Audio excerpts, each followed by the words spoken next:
very much, and good afternoon, everyone. Uh, this is indeed a good conversation that has started. I know that we are anxious to move beyond the conversation and see more things happen, more things impacting. But we've got to talk, and as was said earlier, we've got to do the research, we've got to find out so that we'll know exactly where the interventions are necessary and needed. Of course, one cannot start a conversation without looking at our specific situation. So I'm very pleased that Dr. Addie Crow started off by talking about not only the global situation, but highlighting the local situation and making reference to Region 6, which sometimes is perceived as a hot spot. Region 6 also has the only psychiatric hospital, and that too is one of concern, particularly when you hear that there is a need for a set of monies, and that monies doesn't reach. We're getting less than 1% of the health budget in an area where if we can get more in terms of interventions, then we'll see happier people probably, people who are less prone to violence and suicide. So I was just reading through on some of our local data, and one writer said that it's estimated that there is 12 to 1,500 suicide attempts. Very often we talk about the suicide and we sometimes omit to think about, and the nurses and the persons in the healthcare sector will tell you how many people go in there. And then do we trace them after they come out? So the data on suicide definitely in Guyana is high, and Region 6 for us particularly causes a lot of concern. At the New Amsterdam Hospital, between the period 2009 to 2013, we found that there was 478 attempts and 95 fatalities during that period. That for us, for our population, those numbers are high, and we don't need to have those numbers.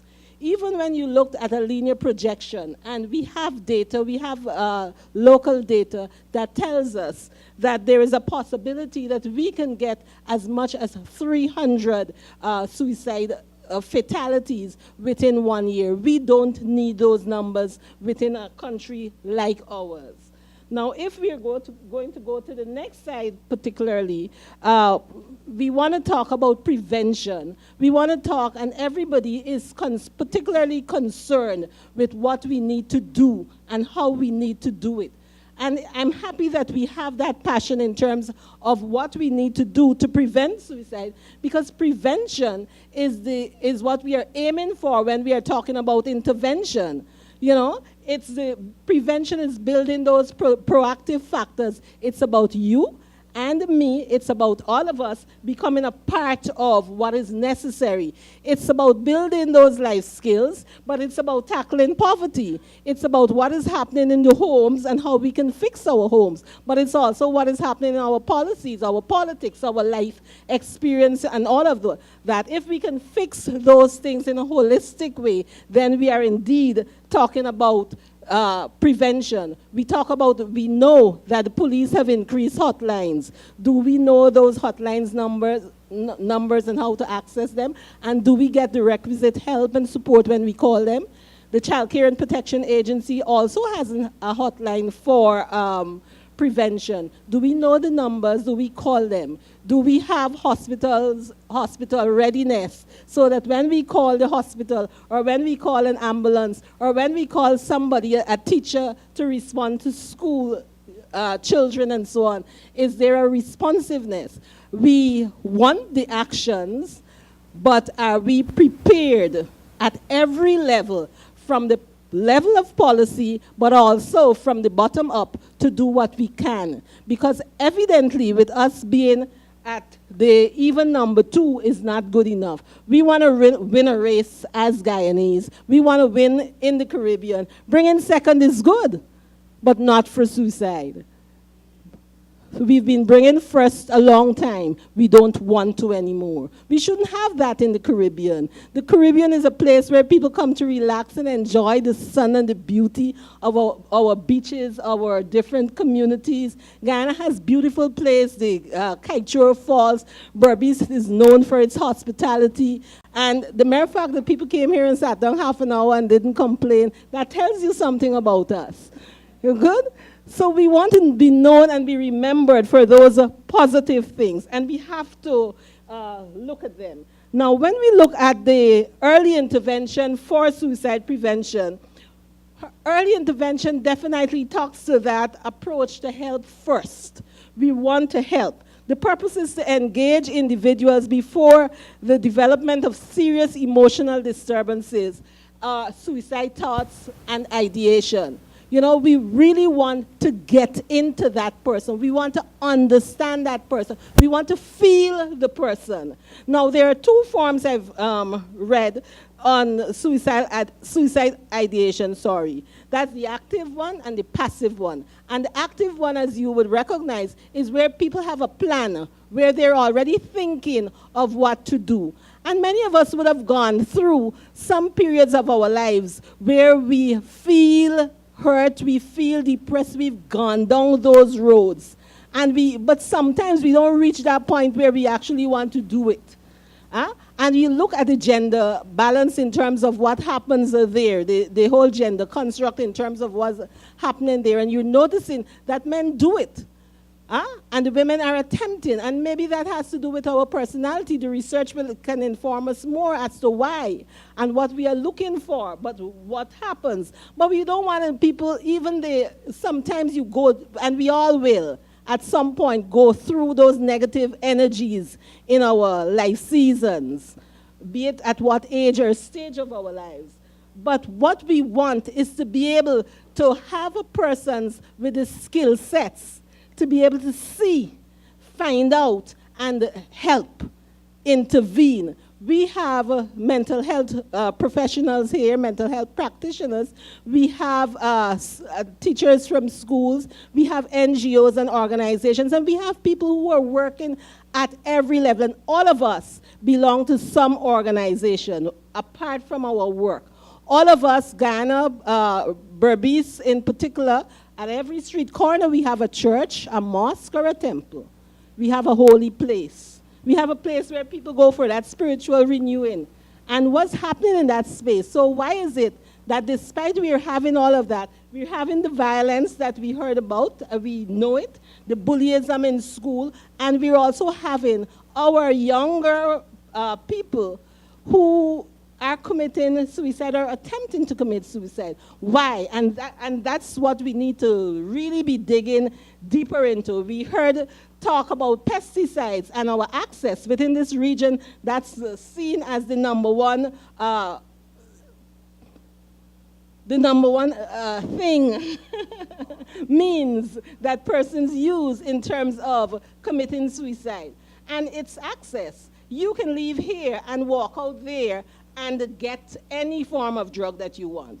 I know that the Pest Control Board has put, there has been worked a long time ago to put systems in place, but those systems have broken down a long time ago, and we need to fix them. And we need to ask ourselves too, if we need to be using some of those pesticides that we are using. It's a question that we really need to ask, particularly when people are asking for healthier foods. So there are multiple negative outcomes for all age groups, and there are things that we have to do, and we have to look at early intervention and early detection.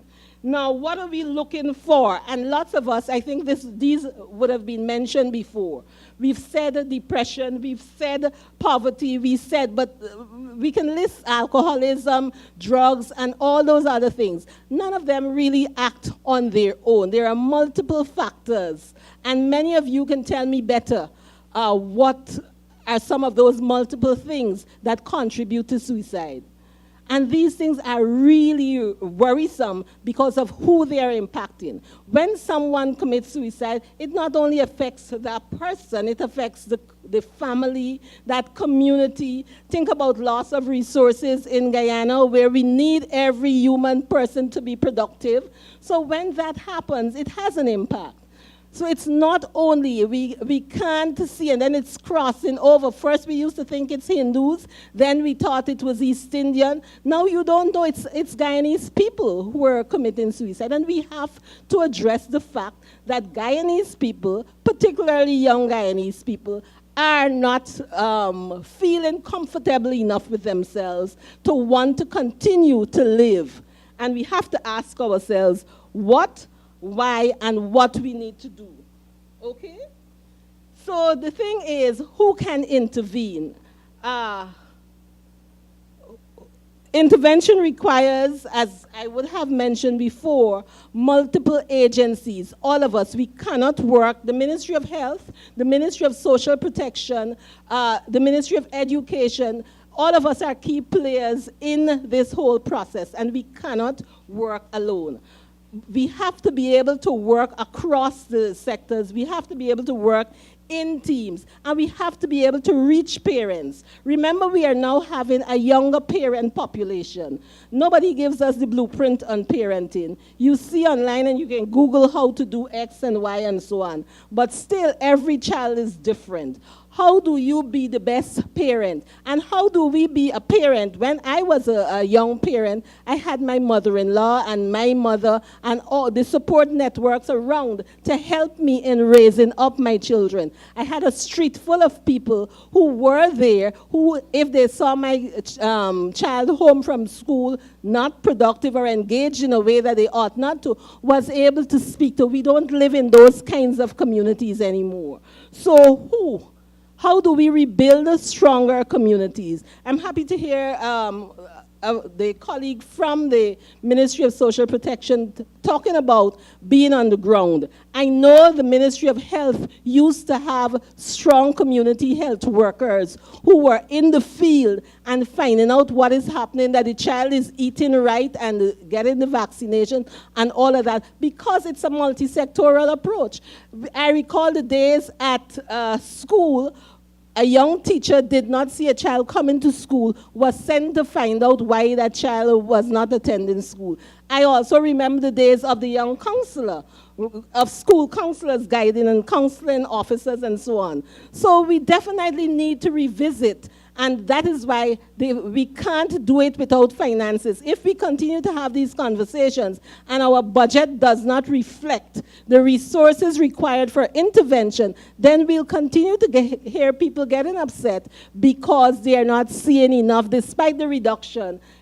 We may not be seeing enough of what is happening in the region. We don't know all that is happening at the hospitals in terms of all the people who are attempting and so on. So we need some different skill sets. We need persons who are trained and equipped to manage it. We need persons who know how to be confidential. That's a problem that we face in every sector, health, education, and all the church, and so on. The people talk your business in such a way that it's not constructive. So we have to have those conversations in trusting environments. And those are just the preliminary steps. And I know that those coming after me will talk about how to detect and how to look for, and then when you look and find, what to do.